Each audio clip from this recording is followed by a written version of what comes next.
Hello there, friends. Today I'm joining you from Mount Pleasant at the World War II Memorial. You can see there's a submarine right behind me. It's been buried in the park over here. Today I'll be sharing an article with you from HBR Selections on happiness. Here's the book. The title of today's article is Creating Sustainable Performance, and it's written by two authors, Gretchen Spreitzer and Christine Porath. And as always, before we read the article, I will share a little bit about our authors today. Okay, here we go. Gretchen Spreitzer is the Keith E. and Valerie J. Alessi Professor of Business Administration at the University of Michigan's Ross School of Business, where she is a core faculty member in the Center for Positive Organizations. And Christine Porath is an Associate Professor of Management at Georgetown University, the author of Mastering Civility, a Manifesto for the Workplace, published in 2016 by Grand Central Publishing, and a co-author of The Cost of Bad Behavior, published in 2009. So let's see what these ladies have to share about creating sustainable performance in the workplace. When the economy is in terrible shape, when any of us is lucky to have a job, let alone one that's financially or intellectually rewarding, worrying about whether or not your employees are happy might seem a little bit over the top. But in our research into what makes for a consistently high-performing workforce, we've found good reason to care. Happy employees produce more than unhappy ones over the long term. They routinely show up at work, they are less likely to quit, they go above and beyond the call of duty, and they attract people who are just as committed to the job. Moreover, they're not sprinters, they're more like marathon runners, in it for the long haul. So, what does it mean to be happy in your job? The authors ask. It's not about contentment, which connotes a degree of complacency. When we and our research partners at the Ross School of Business's Center for Positive Organizational Scholarship started looking into the factors involved in sustainable individual and organizational performance, we found a better word: thriving. We think of a thriving workforce as one in which employees are not just satisfied and productive, but also engaged in creating the future, the company's and their own future as well. Thriving employees have a bit of an edge. They are highly energized, but they know how to avoid burnout. Across industries and job types, we found that people who fit our description of thriving demonstrated 16% better overall performance as reported by their managers, and 125% less burnout, self-reported, than their peers. They were 32% more committed to the organization and 46% more satisfied with their jobs. They also missed much less work and reported significantly fewer doctor visits, which meant healthcare savings and less lost time for the company. Now, we have identified two components of thriving. The first is vitality, the sense of being alive, passionate, and excited. Employees who experience vitality spark energy in themselves and others. Companies generate vitality by giving people the sense that what they do on a daily basis makes a difference. The second component is learning, the growth that comes from gaining new knowledge and skills. Learning can bestow a technical advantage and a status as an expert. Learning can also set in motion a virtuous cycle. People who are developing their abilities are likely to believe in their potential for future growth. The two qualities work in concert with one another. One without the other is unlikely to be sustainable and may even damage performance. Learning, for instance, creates momentum for a time, but without passion, it can lead to burnout. What will I do with what I've learned? Why should I stick with this job? Vitality alone, even when you love the kudos you get for delivering results, can be deadening. When the work doesn't give you opportunities to learn, it's just the same thing over and over again. The combination now of vitality and learning leads to employees who deliver results and find new ways to grow. Their work is rewarding not just because they successfully perform what is expected of them,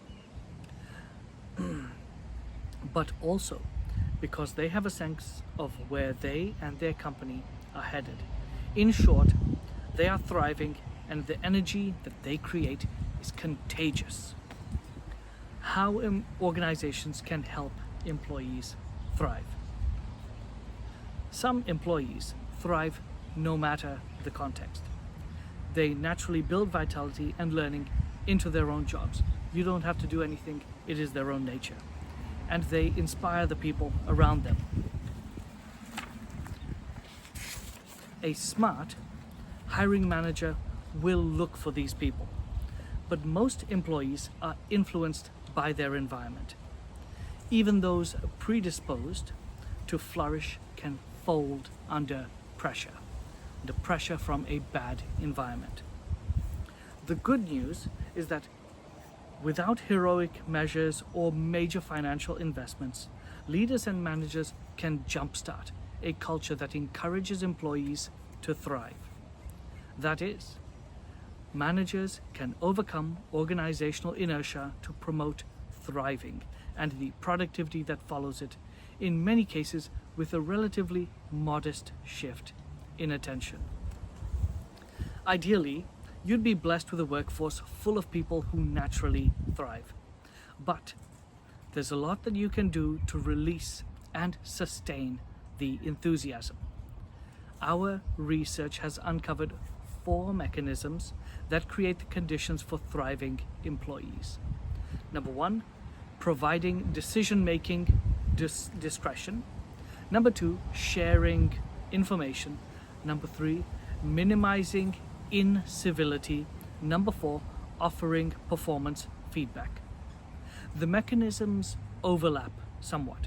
For instance, if you let people make decisions but give them incomplete information or leave them exposed to hostile reactions, they'll suffer rather than thrive.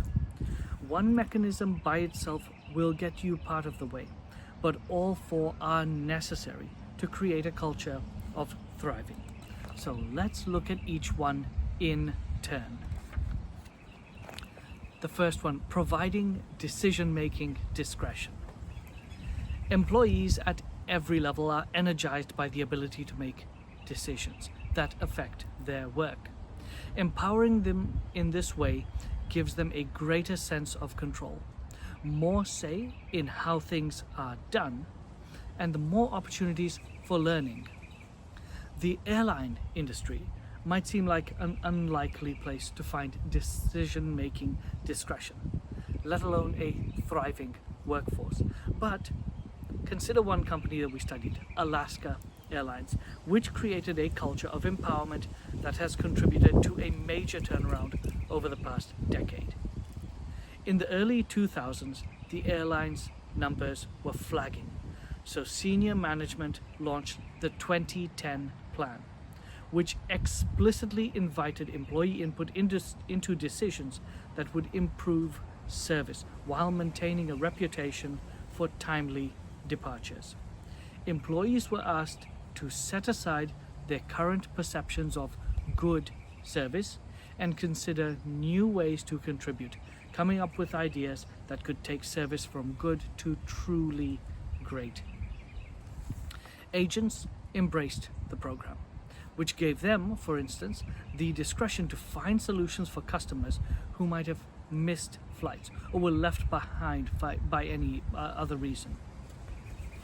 Ron Calvin, the director of the Eastern region, told us of a call he had recently on his cell phone from a customer he hadn't seen or spoken to since working at the... Whoa, jeez, how was that? I think there was a spider crawling on my face. Well, we're in South Carolina. Anyway, I'll start that bit again.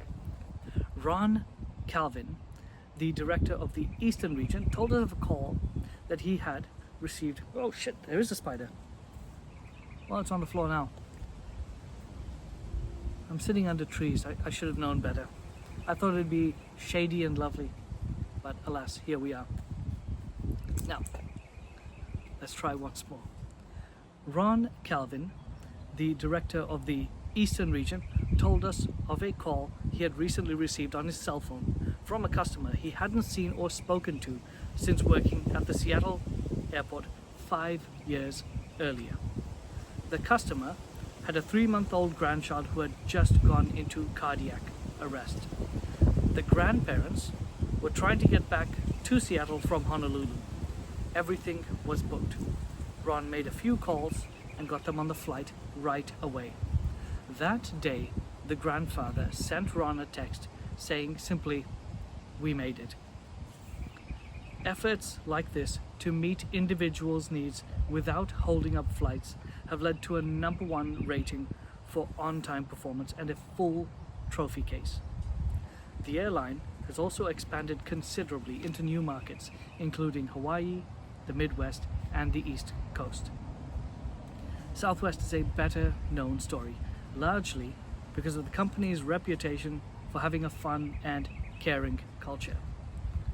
Flight attendants are often eager to sing, joke around, and in general entertain customers. They also radiate energy and a passion for learning. One decided to offer the pre-flight safety instructions in rap format. He was motivated to put his special talents to work, and the passengers loved it, reporting that it was the first time they had actually paid attention to these instructions. At Facebook, decision-making discretion is fundamental to the culture. One employee posted a note on the site expressing his surprise and pleasure at the company's motto, "Move fast and break things," which encourages employees to make decisions and act. On just his second day of work, he found a fix to a complicated bug. He expected some sort of hierarchical review, but his boss, vice president of product, just smiled, said, "Ship it." He marveled that so early on he had delivered a solution that would instantly reach millions of people. The challenge for managers is to avoid cutting back on empowerment when people make mistakes. Those situations create the best conditions for learning, not only for the parties concerned, but also for others who can learn vicariously through them, through those mistakes. The second aspect, sharing information. Doing your job in an information vacuum is tedious and uninspiring. There's no reason to look for innovative solutions if you can't see the larger impact. People can contribute more effectively when they understand how their work fits in with the organization's mission and strategy. Alaska Airlines has chosen to invest management time in helping employees gain a broad view of the company's strategy. The 2010 plan was launched with traditional communications, but also with a months-long roadshow and training classes designed to help employees share ideas.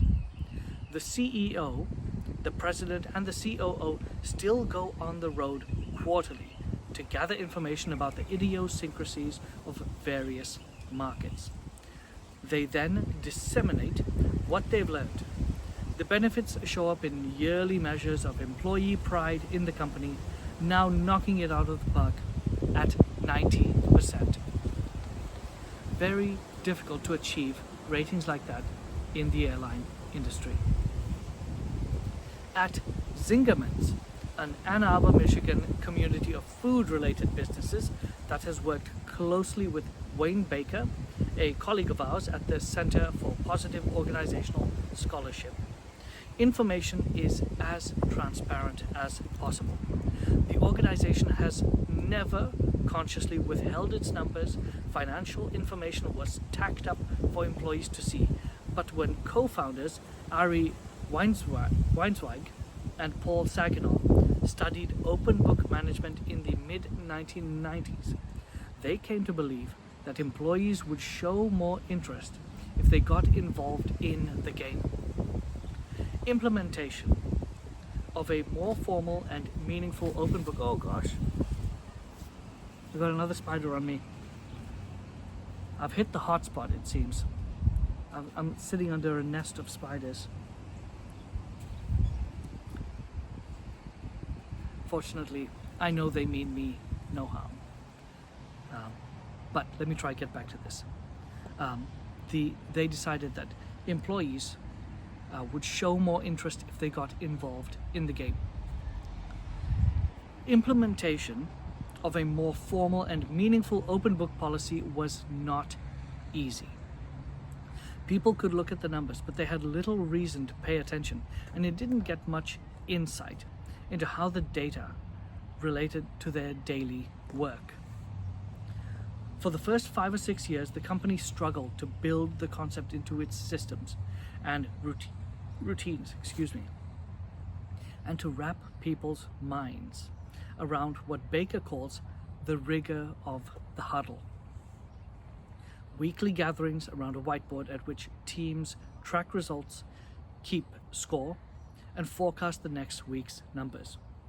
Although people understood the rules of open book management, at first they didn't see the point of adding yet another meeting to their busy schedules. It wasn't until senior leaders made huddling non-negotiable that employees grasped the true purpose of the whiteboards, which displayed not just financial figures, but also service and quality measures.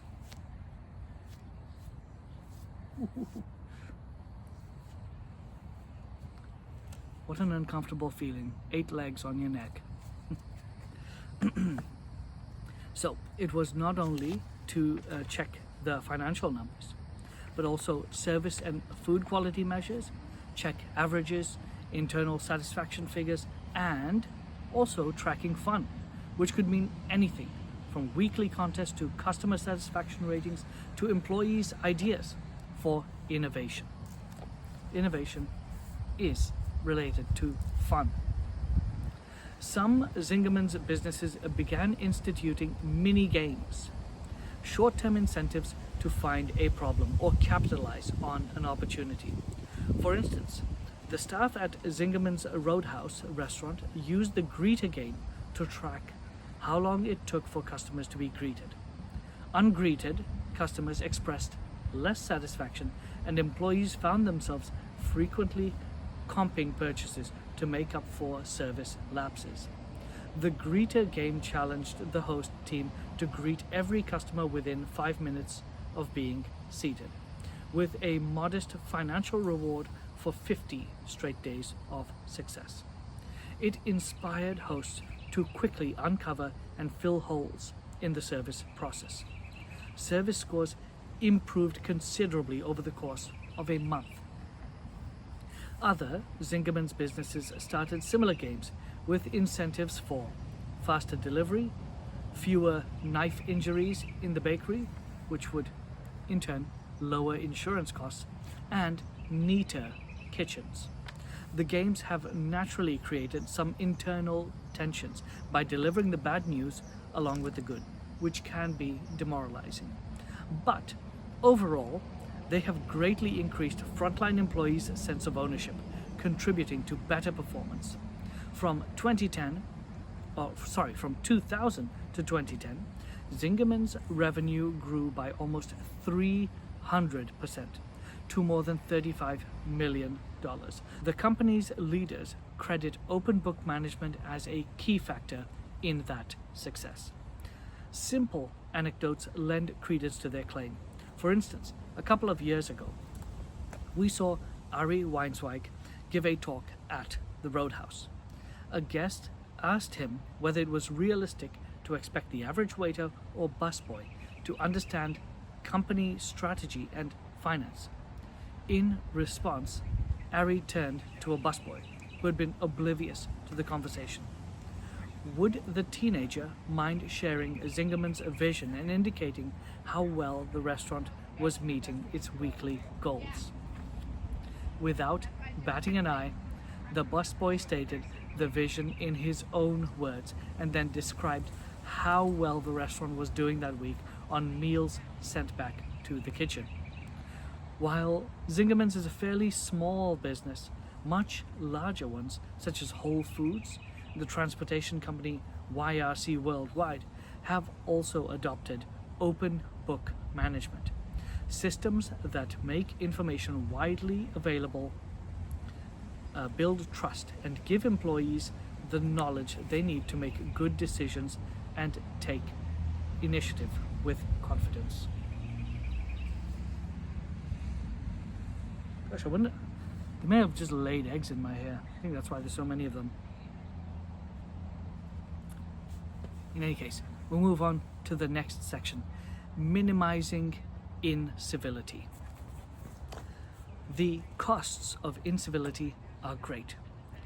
In our research with Christine Pearson, a professor at Arizona State University's Thunderbird School of Global Management, love that name, Thunderbird, we discovered that half of employees who had experienced uncivil behavior at work intentionally decreased their efforts. More than a third deliberately decreased the quality of their work.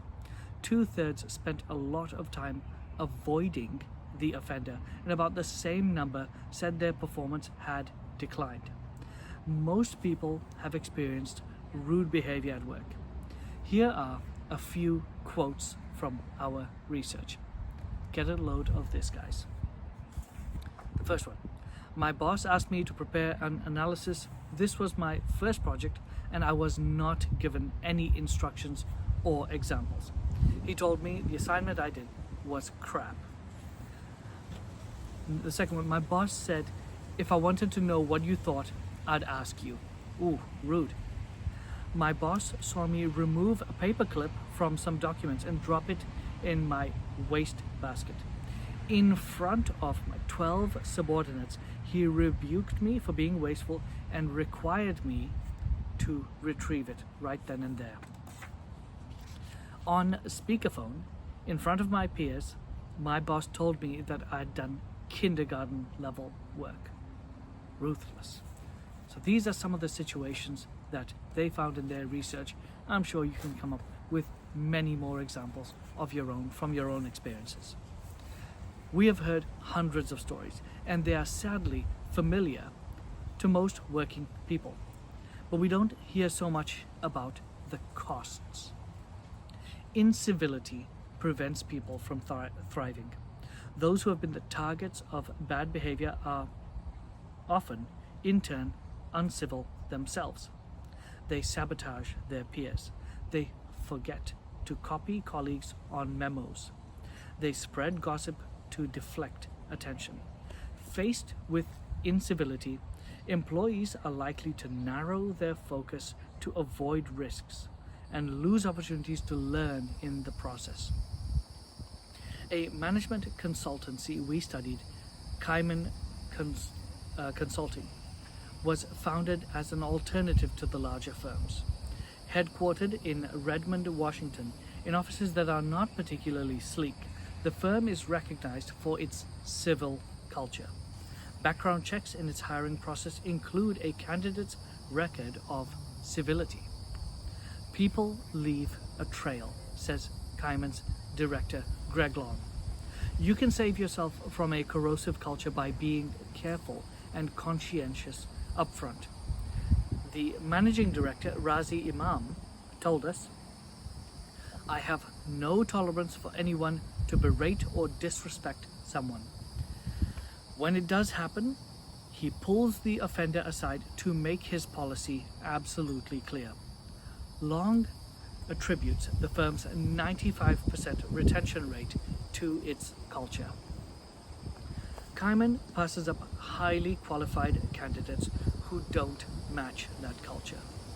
It also keeps a list of consultants who might be good hires when an opportunity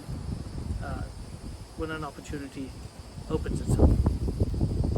The HR director, Meg Clara, puts strong interpersonal skills and emotional intelligence among her prime criteria for candidates. At Kaiman, as at all companies, managers establish the tone when it comes to civility. A single bad player can set the culture awry.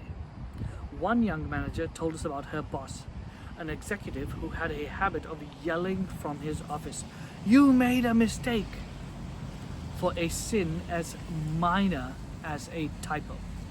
His voice would resonate across the floor, making everyone cringe and the recipient feel acutely embarrassed.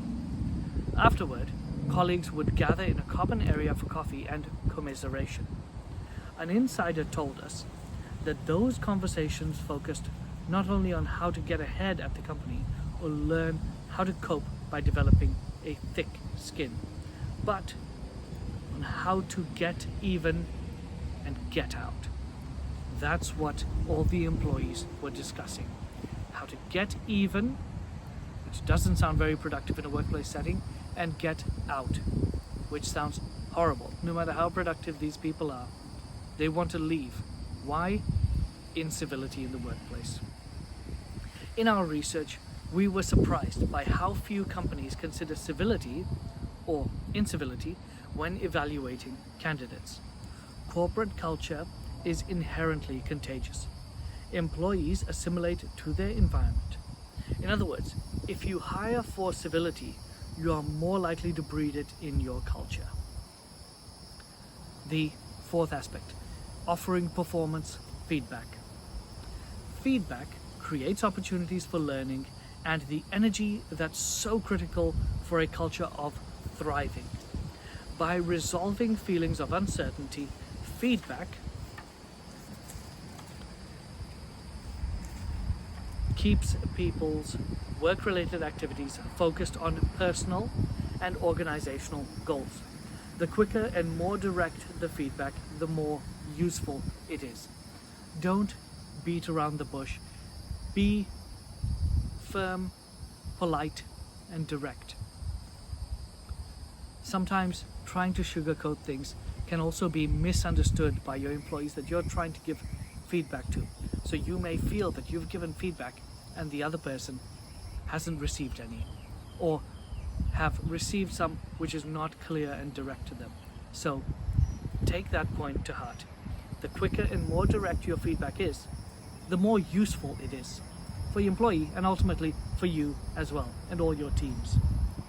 The Zingerman's Huddle, described earlier, is a tool for sharing near real-time information about individual as well as business performance. Leaders outline daily ups and downs on the whiteboard.